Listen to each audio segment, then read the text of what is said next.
எனக்கு ஒரு நாள் கற்றுக் கொடுத்தாரு.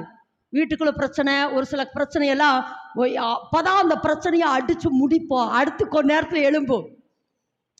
சரி, அந்த பிரச்சனையை அடிச்சு முடிச்சா இன்னொரு பிரச்சனை எழும்பும்.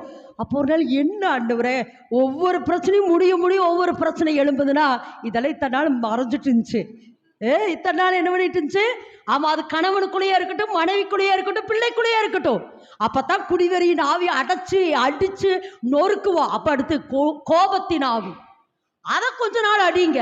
அப்புறம் முறுமுறுப்பின் ஆவி.